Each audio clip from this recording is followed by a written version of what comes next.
What better way to celebrate Jose Altuve Day than with a win? Yes, it is officially the next day, but 14 years ago, on July 20th, Jose Altuve became a Houston Astro and hit his first major league hit. Let's talk about this crazy win on this edition of Locked On Astros. Jainer Diaz, this is Locked On Astros. Hello and welcome to Locked On Astros, your daily Astros podcast. Here are your hosts, Eric the Man Huysman and Brett H-Town Wheelhouse Chancey. Hey there and welcome into another edition of Locked On Astros. This is a Saturday Night Live edition of Locked On Astros. I'm Htown Wheelhouse. You can find me at Htown Wheelhouse on X, Instagram, and TikTok. You can find me at Stros411 on X, Instagram, and Facebook, where I'm always positive, always Stros. You can find me at Back to the Bullpen on iHeartRadio, on YouTube. Go subscribe to our channel there and make sure that you make Locked On Astros your first listen every single day. Hopefully, you just got through watching Michael Connor's Locked On Postcast after every game he's on. So you get more Astros every single day. I mean, you can never get enough Astros. The Tridents did not win tonight. So there are some things to get to. Let me tell y'all the things I want to focus on. Framber almost got Framberized, okay, or Framberized. Actually, I misspelled Framberized. I dropped the R. I guess the R is silent and non-existent. That's okay. I'm not worried about changing that now. It's past midnight. Timely hitting once again. Jake Meyers career high in home runs. Blue Star defense and Hader fired up. Look, I can take those into three different chunks. We'll split those into three segments tonight. So, hey, wow. Where do I start? The Houston Astros not only evaporated a 10-game deficit in the division, they just took the division by a full game tonight. You have a very good chance now after winning these two games to sweep the Mariners in Seattle. If you sweep the Mariners in Seattle and you go up by 2 full games, that is a statement. Now, is Seattle done for? No, they're not done for. I mean, they probably are going to go out and get a bat. I mean, they need bats. We'll talk about the catch from Cabbage robbing Julio Rodriguez earlier, but I don't have the graphic here, but I can tell you that the win probability added leaders, Jake Meyers 24.1, okay? Julio Rodriguez had 22 points and George Kirby had 17.7. So this was not a game that if you looked at on paper going through the first part of the game that you would think, the Astros are going to win this. It really looked like they were going to let things get away. And let's talk about Framber, because Framber actually did not pitch a bad game tonight, okay? He went 5 2/3 innings, gave up 3 hits, 2 runs, the 2-run home run, okay? He had 4 walks, he had 6 strikeouts, okay? Framber hung that one pitch, but other than that, I thought he did a good job on the mound tonight. Remember, our pitchers have got to go the distance. 5 2/3. You would have liked of him to have gone a little bit longer, but he did have 100 pitches. He did give up that home run. He did put the guy on base. So they brought in Taylor Scott, which I thought was smart and a very good move by your manager, Joe Espada. He did induce 14 swings and misses tonight, 8 of them on the curveball. One of the curveballs that he threw did not get missed, got absolutely crushed. I mean, when I watched the replay of that pitch, think back to that home run. I was like, that was a cement mixer. That ball was clearly seen. That's right. Look, Jake Meyers has survived 3 GMs. And has had 3 GMs say he deserves to be a starter. I know Jake Meyers, we'll get to it in a second. I know he has a career high 11 home runs on this season. But remember, at the beginning of the season, I talked about Jake Meyers having a breakout performance this year. Someone's like, well, he's hitting 239. That's not exactly breakout. Anyways, we'll get to that. But Framber hung that one pitch, and that was really his only mistake. That is what you call a bend, don't break performance. Because I thought, oh my gosh, what's going to happen next? Is Espada going to leave him in too long? Is he going to give up 4 or 5 runs? Is the snowball going to keep coming downhill and get bigger and bigger? And it didn't. Yeah, Fromber should do better, Supreme. That's correct. But he only gave up 2 runs, y'all. He only gave up 2 runs. It's not like he gave up a grand slam and he gave up 9 runs. He only gave up 2 runs, right? Hey, what's up? What's up, Owen? How's it going, buddy? Yeah, man, dude, 150. Man, where you been, bro? We've been logging 250, 300, 350. We got up to like 500 or 600, man. You gotta stick around more, buddy. But you know what, though? Right here, good point. Jordan and Altuve have been a little quiet. That's okay. Everybody doesn't have to produce every single game. They're not going to produce every single game, especially against this kind of opponent. This pitching staff, we just faced 2 of their best pitchers in Castillo and Kirby. I mean, tonight, if you look at what George Kirby did, he induced 15 swings and misses. George Kirby goes in there and he had 6 strikeouts. He had no walks. He only gave up 4 hits and he only gave up 1 run. It wasn't until he left the game in the 7th inning they brought in Ron Stanek, and Ron Stanek gave up the 2-run home run.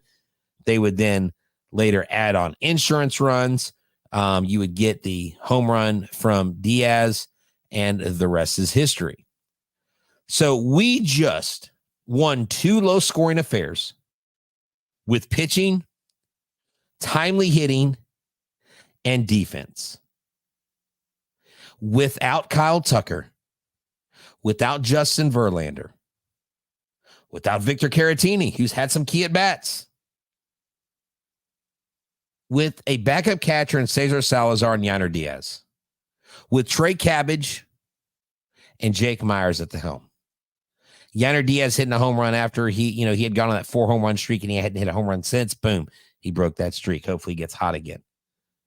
Julio Rodriguez has got 3 home runs in his last 11 games, I believe, or something like that. He's heated up. He easily could have had a 2 home run night, and the Astros could have easily lost this game. But again, it was a bend, don't break performance. Don't focus on the negative, kids. Focus on the positive. Everything's bouncing their way. You saw all these 1-run games, all these low-scoring affairs go the opponent's way, but now things have changed. Water has found its level. And we're excited and we're pumped. The Astros are on top. We are 1 game up. We have climbed the mountain. We are on top. We're like Rocky and Rocky 4. Drago! Like we're ready to take on the world. We're pounding our chest.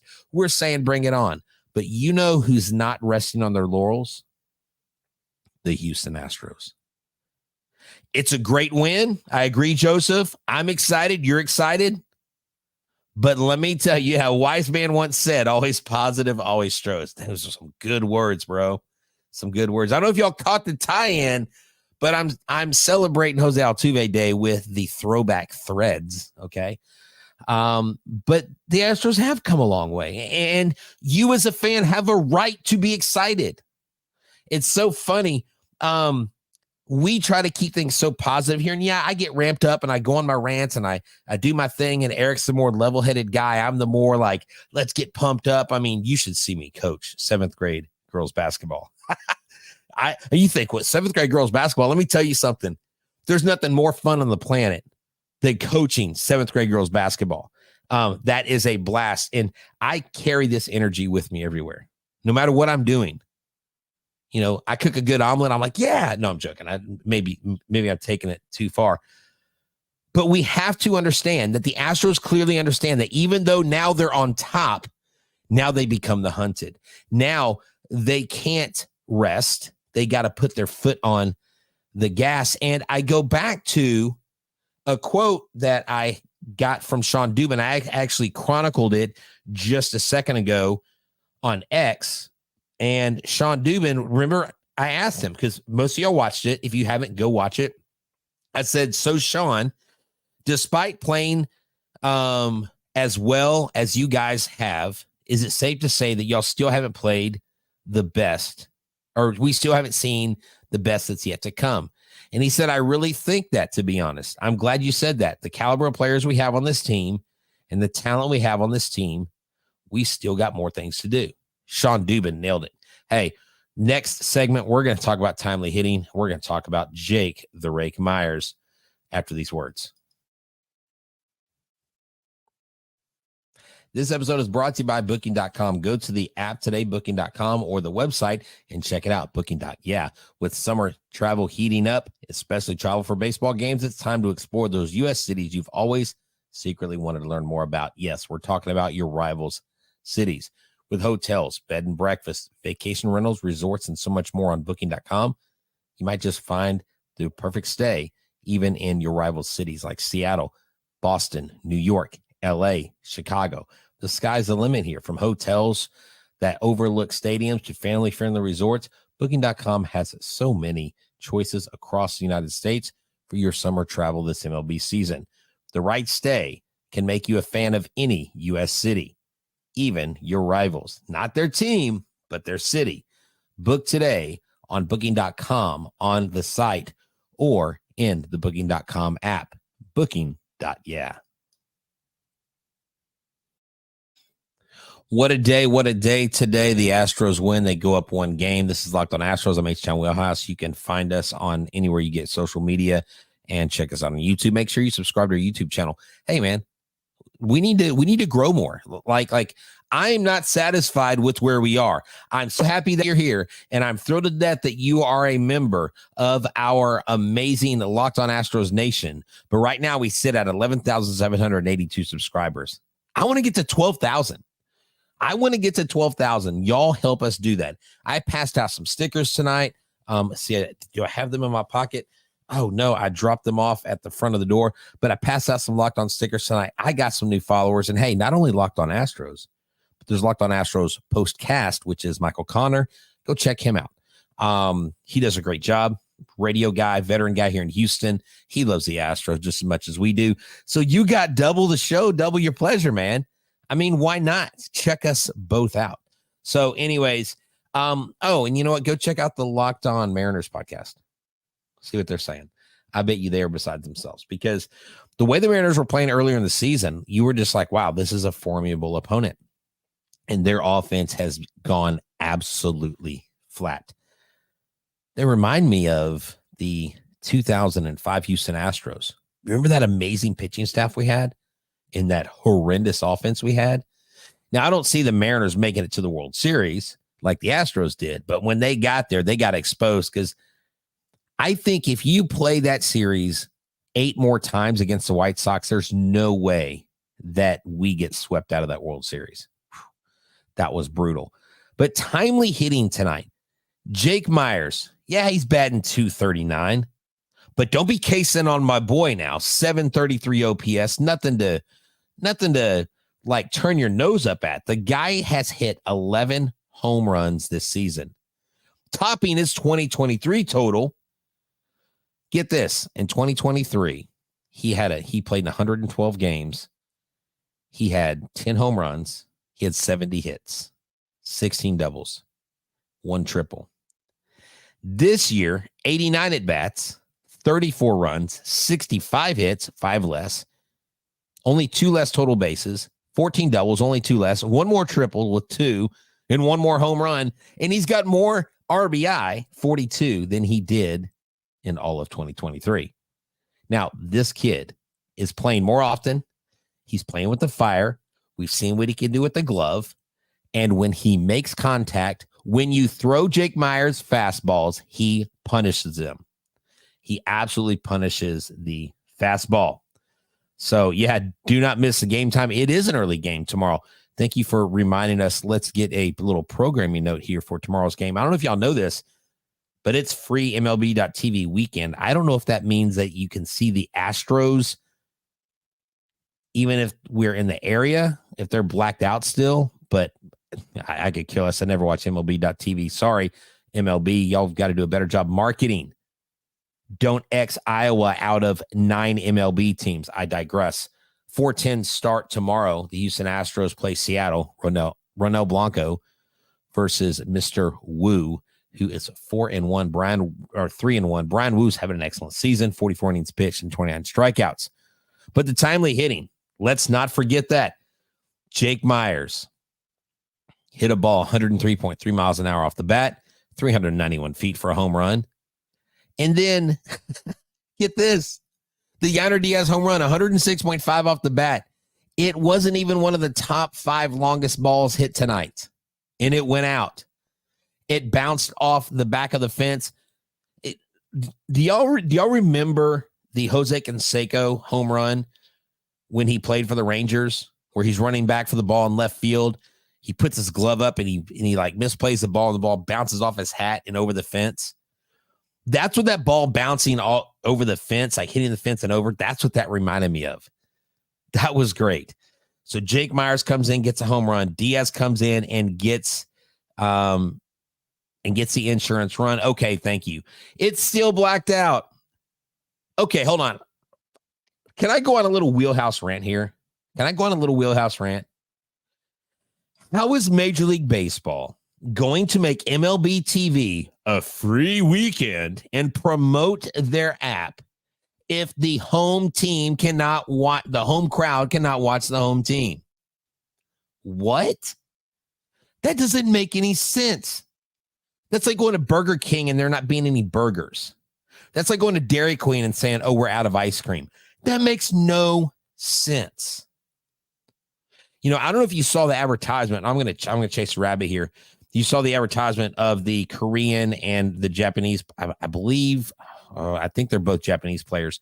But the one plays for the Cubs and the other guy, I forget what team plays for. I'm totally butchering this. I didn't prep this. But they did this amazing like advertisement promo for MLB going overseas next year. And it was phenomenal. It showed both of these young boys growing up in their households and their parents have watching games with them and tying to the teams that they cheered for, that they now play for.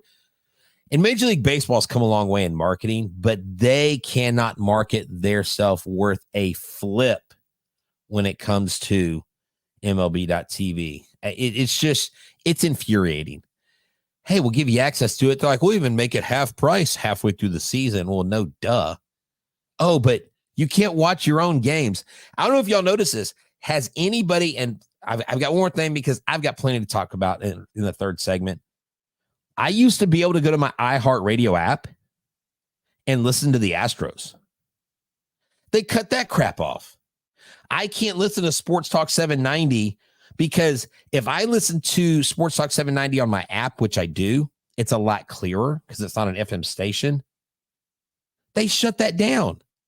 I was like, wait, how's Major League Baseball allowing me to hear the Astros game locally on an app because it's streaming or whatever?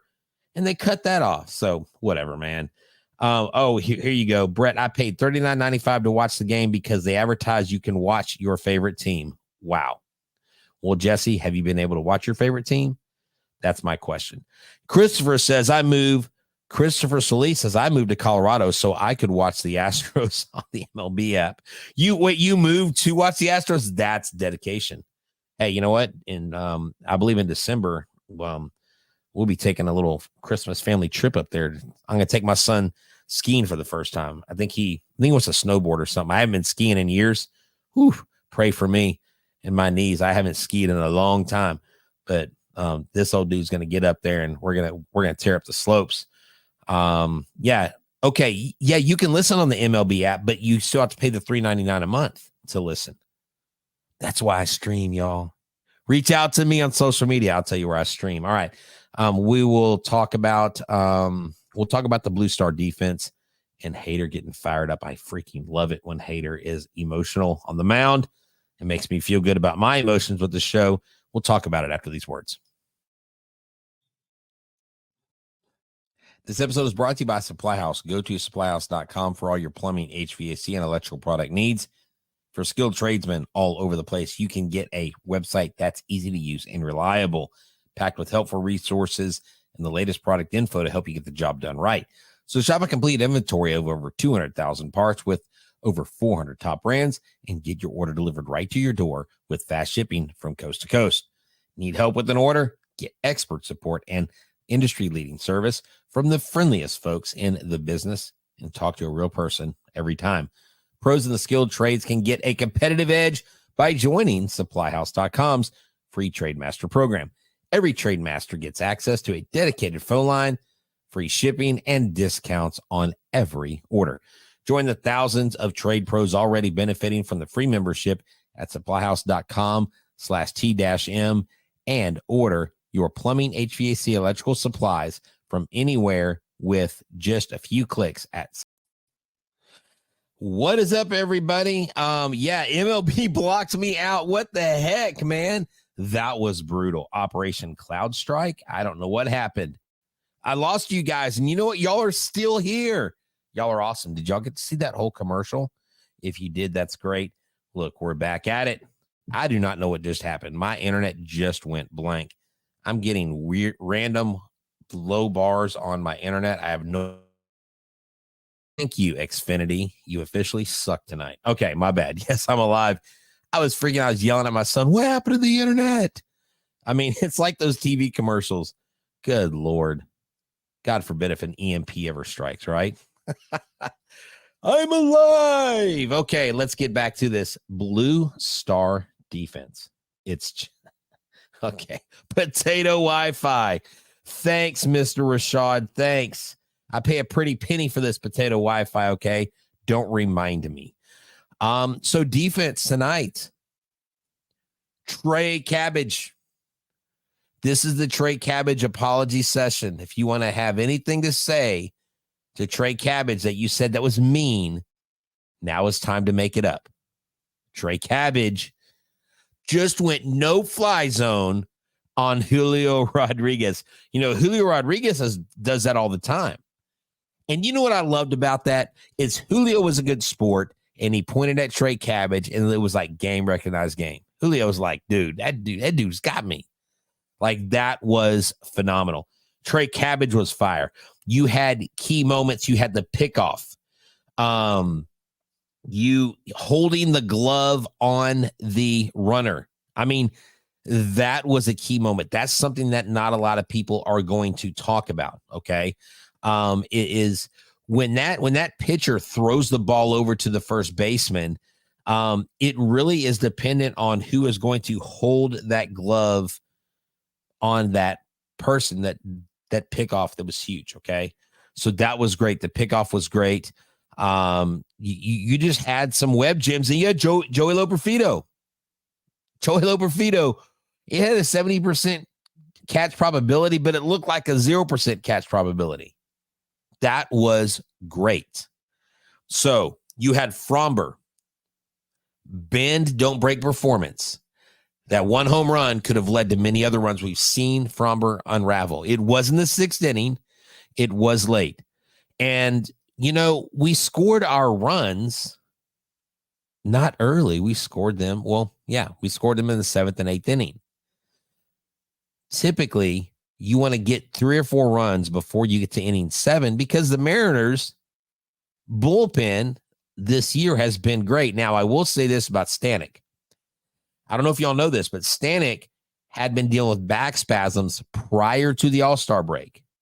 He rested All-Star break, and he came back, and you could I don't know if it was a mistake pitch. I don't know if it was a mistake call, but I asked Stanek.